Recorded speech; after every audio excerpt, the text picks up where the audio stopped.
Do you use abbreviations for long words, street addresses, or the names of countries? Scientists also use abbreviations. In fact, they have developed their own shorthand for naming the elements. Does the letter C, Ne, or Al mean anything to you? If it doesn't, then you should stay and watch this video. Hi, and welcome back. The topic for today's science episode is the structure of the atom.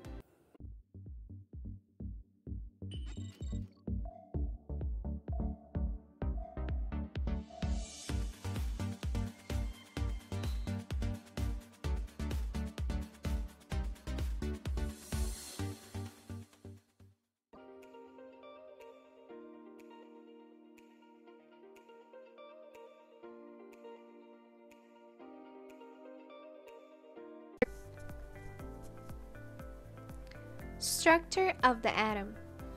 Objectives: identify the names, charges, and locations of three types of subatomic particles that make up an atom. Identify the chemical symbols for the elements carbon, aluminum, hydrogen, oxygen, and sodium. Describe how quarks were discovered. At the beginning of the video, I mentioned the letters C, Al, Ne, and Au. Each letter or pair of letters is a chemical symbol, which is a short or abbreviated name of an element. You can see on this table some chemical symbols. They consist of one capital letter or a capital letter plus one or two lowercase letters. For some elements, the symbol is the first letter of the element's name. For other elements, the symbol is the first letter of the name plus another letter from its name. So, this is very important. You are going to use the symbols of the elements. Remember, when they have two letters, only the first letter must be capital. The second will be in lower case. And as I mentioned, some elements only have one letter, like H stands for hydrogen, and O starts for oxygen. For instance, argentum is Latin for silver. The chemical symbol for silver is Ag. Elements are named in a variety of ways. Some elements are named to honor scientists, for places, or for their properties. For example, the element curium was named to honor Pierre and Marie Curie, scientists who researched radioactivity. Scientists derived the international system of symbols for convenience. It is much easier to write H for hydrogen, O for oxygen, and H2O for dihydrogen monoxide. Because scientists worldwide use this system, everyone recognizes what these symbols represent. Subatomic particles. An atom is the smallest particle of an element that retains the element's properties. Atoms are composed of even smaller particles or subatomic particles, as you can see in the picture. They are made of protons, neutrons, and electrons. The small positively charged center of the atom is called the nucleus. This is in the center of the atom. Now, protons are particles in the nucleus, here we have them, and have a 1+ charge. Also, we have neutrons that have no charge. And electrons are particles with an electric charge of -1. Quarks, even smaller particles. Scientists have inferred that protons and neutrons are composed of smaller particles called quarks. So far, scientists have confirmed the existence of 6 uniquely different quarks. A particular arrangement of 3 quarks can make or produce a proton. Another arrangement of 3 quarks produces a neutron. The search of the composition of protons and neutrons is a continuing effort. The search for quarks. To study quarks, scientists accelerate charged particles to tremendous speed and then force them to collide. This collision causes the protons to break apart. The Fermi National Acceleration Laboratory in Batavia, Illinois, the one you see in the picture, has a machine called the tetravon, and its electric and magnetic fields inside the tetravon are used to accelerate, focus, and collide fast-moving particles.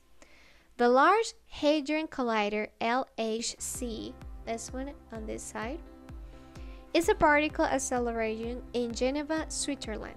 The ultimate goal of the LHC is to discover new particles and to further explain the formation of the universe. Scientists use inference to identify subatomic particles and to reveal information about each particle's structure. For example, the wire chambers that you see in the picture help scientists examine the varying tracks made by different types of particles formed in high-speed collisions. The atomic model. Around 400 BC, the Greek philosopher Democritus proposed the idea that atoms are tiny particles that make up all matter. Another philosopher, Aristotle, disputed Democritus' idea and proposed that matter was uniform throughout and was not composed of such small particles. Aristotle's incorrect idea was accepted for about 2,000 years. In the 1800s, the English scientist John Dalton was able to present evidence to suggest that atoms exist. Here on this table, you can see Dalton's atomic theory. For example, it explains that matter is composed of extremely small particles called atoms. Atoms are indivisible and indestructible. Atoms of a given element are identical in size, mass, and chemical properties. Atoms of a specific element are different from those of another element. Different atoms combine in simple whole number ratios to form compounds. In a chemical reaction, atoms are separate, combined, or rearranged. So the atomic model has changed over the years. So here was Democritus' model. So he just called this the atomos, which means uncuttable. And then we have in 1904 the Thomson model. This one contains small negatively charged particles. He thought these electrons, the one in red, were evenly aimed throughout a positively charged sphere, much like a chocolate chips in a ball of cookie dough. Then we have the Rutherford model. It was made by the English physicist Ernest Rutherford. He proposed that all the positive charge of an atom was concentrated in a central atomic nucleus, and it was surrounded by electrons. So here you have the nucleus and the electrons. In 1913, we had the Bohr model.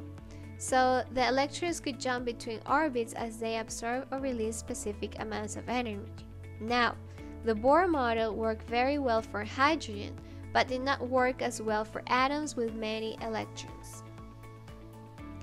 The electron cloud model was made in 1926, and we can say that this is the model that is accepted today. So as you can see, most of an atom is an empty space, and the electron cloud represents the area in which the electrons are moving. Summary. Scientists use chemical symbols to abbreviate element names. Atoms are composed of protons, neutrons, and electrons.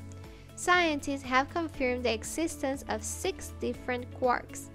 The electron cloud model is the current atomic model. I hope you found this video useful. Thanks for watching, and until the next one, bye!